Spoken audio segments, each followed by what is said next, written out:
एक महिला की जिंदगी का सबसे मुश्किल सवाल, सपने, पढ़ाई, नौकरी या जिम्मेदारियां अर्थात घर गृहस्थी। आज दुनिया, समय, समाज, तकनीक, राजनीति, विज्ञान ये वो जगह हैं जहां आदमी की उत्कृष्टतम प्रतिभा अपना रंग दिखा रही है, परंतु औरत को इन सब से काट दिया है। उसे पता भी नहीं लगने दे रहे कि विज्ञान कहाँ जा रहा है, आधुनिक टेक्नोलॉजी क्या कर रही है, अर्थव्यवस्था कैसे चलती है, तुम उसे जानने ही नहीं दे रहे। दैनिक क्रियाएं जैसे खाना, पीना, प्रजनन, सोना, उठना, ये सब तो पशु भी करते हैं। आदमी और पशुओं में अंतर क्या है? आदमी कर्म करता है, आदमी को मुक्ति चाहिए। स्त्री से तो कर्म का अधिकार ही छीन लिया। स्त्री से कह दिया, तेरा कर्म है तू रसोई साफ रख, बिस्तर बिछा, तू पोतड़े धो और फिर टीवी देख। स्त्री को ठीक से इंसान भी नहीं रहने दिया।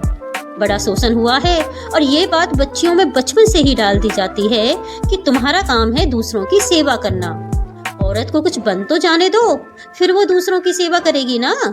तुम उसे कुछ बनने ही नहीं दे रहे और उसके भीतर ये बात घुसेड़ दी है कि जीवन की सार्थकता तो इसी में है कि इसकी सेवा कर दो, उसके लिए कुछ कर दो।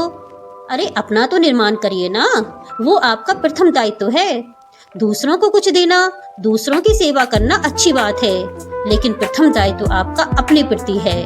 यदि आप कुछ नहीं है तो आप दूसरों को क्या देंगी? प्रेम में किसी के लिए कुछ करना एक बात है और प्रभाववश, संस्कारवश किसी के लिए कुछ करना बिल्कुल दूसरी बात है। जहाँ प्रभाव है, संस्कार है और व्यवस्था है और बंधन है, गुलामी है, वहाँ प्रेम तो होगा ही नहीं।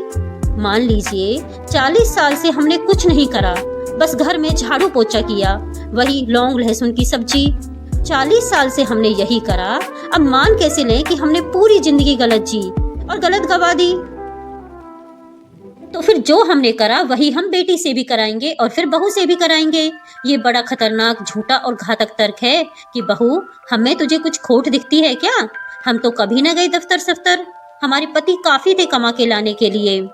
हम जैसे नहीं गए, तू भी घर पर बैठ। या फिर तू हिम्मत करके हमारे मुंह पर बोल कि हाँ दादी, तुम्हारी जिंदगी में खोट है।